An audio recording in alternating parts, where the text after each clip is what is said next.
Welcome again to Joe Stunner Boxing. No doubt you will have seen the latest stoppage debacle by Tony Weeks.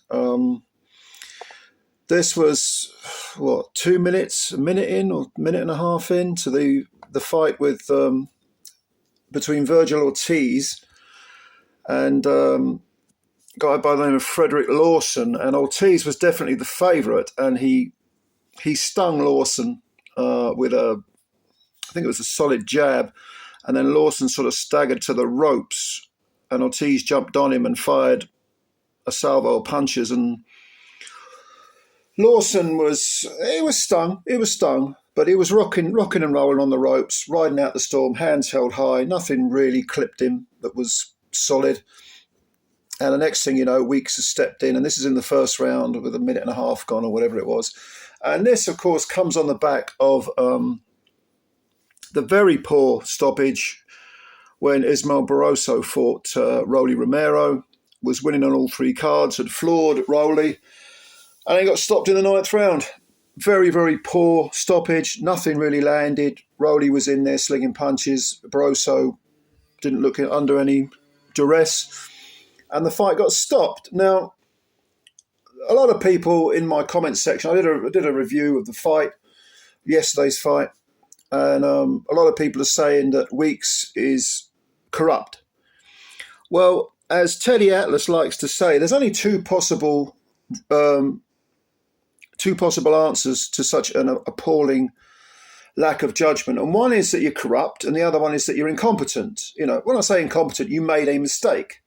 I mean, for years I thought Tony Weeks was a solid referee, and I thought the Rolly stoppage might be an aberration. But then he does this, which was, I don't know whether it was as bad or worse, or maybe not as quite as bad, or whatever. However you want to, ride it up. They're both awful stoppages within the space of a year, or under a year, I think. So you do have to ask the question: has Tony Weeks lost it? Has he gone down, the Ian John Lewis route and just doesn't seem to be capable anymore? Or is there something darker at work here? Something a bit more skullduggerous? Well, the days of, brown envelopes being slid to referees, under newspapers across the table at diners, those days are over. But let's not be naive. If it's not flat out corruption, then there is certainly, and always has been, favouritism in boxing. You can call it corruption if you want, you can call it favouritism, you can call it whatever you like. But there's no doubt that certain fighters are favoured. And the way that judges and referees are wooed is that they are, I don't know whether they're actually told it, but it's a sort of open piece of knowledge that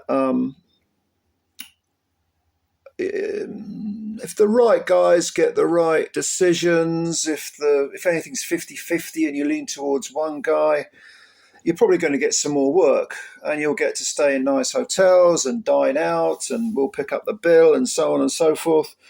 And it stops short of being illegal. It stops short of being classed fully as corruption.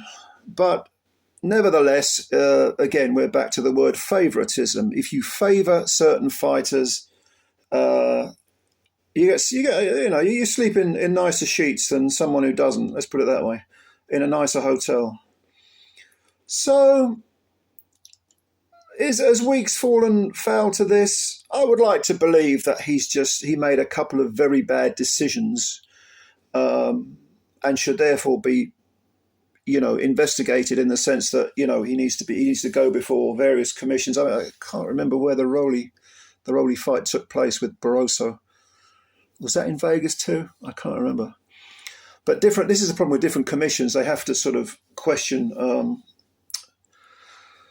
decisions, and whether it's a judging decision or a stoppage, that each commission has got their own job to do. But I certainly think that Weeks needs to be looked at now, and at the very least sent on some sort of training course where I mean, he's so experienced, it seems almost trite, doesn't it? It's probably just a token gesture to send him on another training course, a refresher course, if you like. But then all of us that work in different professions, we have to do this nonsense. I mean, I know someone recently who used an inappropriate word, to describe something, and had to go on some sort of sensitivity course. These employers, corporations, I mean, they're so full of it, aren't they? But they, especially in this rather peculiar day and age that we live in.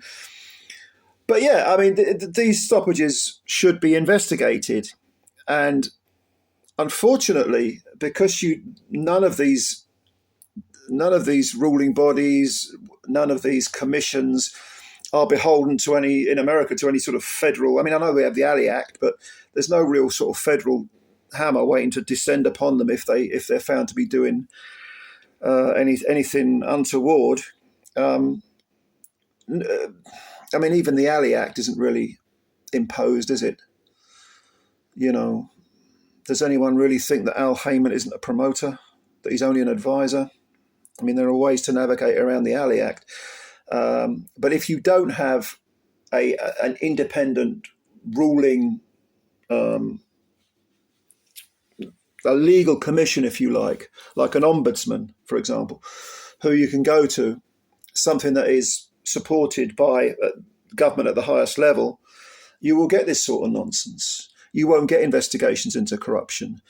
And even if it's not corruption, even if it's just incompetence, it can just be brushed aside. Well, I made a mistake. Yeah, we're all human. Yeah, we are all human. Fair enough. But come on, you can't just let a bad decision go. There has to be some sort of kickback. So yeah, I don't know. Is it corruption? I would say certainly favouritism always exists. I mean, go and watch any sort of small hall. And I love the small hall circuit in Britain. I love it. I've always gone to the small hall things. I enjoy it more. I'd rather watch the bigger events on telly, because at small hall you can get a reasonably cheap ringside ticket. You're watching it up close. You go to some big stadium thing, unless you're paying $1,500, $2,000 or whatever, you're not sitting ringside. So I'd rather watch it on telly. But you go to a small hall gig, and you'll see these prospects, and a lot of the journeymen don't try to win; they try to go rounds. But when they do try and win, and when they do win, they're not given the decision. It's very, very rare. So occasionally you see it. Occasionally, if it's really glaring, like that Ukrainian fellow who beat Cash Ali and Fury's cousin. What's his name? Big fat traveller lad. Can't remember his name now. Nathan Gorman. You know the guy, that Ukrainian who beat those two? I mean, he beat him hands down, so they couldn't really rob him. I suppose they could have done, because, Sonny Martinez got robbed against Campbell Hatton a few years back, and he won virtually every round of that fight.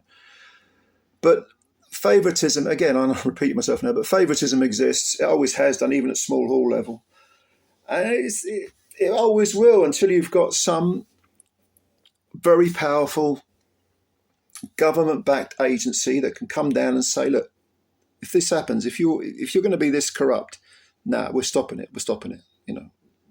There's going to be hell to pay. And as we know, it's a different subject. I've covered it many, many times in previous videos, but you've got the PED issue. And you've got probably sort of old boys networks still exist within certain factions of boxing authority. So what do you think? Do you have any answers? Because I'll be honest with you, I don't really. But it's an interesting subject. Do you think Weeks was corrupt? Do you think there is open corruption, or do you just think it's favouritism, or do you think it's a subtle form of doing something naughty, or what is it? You tell me. You tell me what you think. Give me your opinions in the comments below. And of course, as always, thank you for your time. Please subscribe to the channel if you're new, and hit the like button. Looking forward to reading your comments. And bye for now.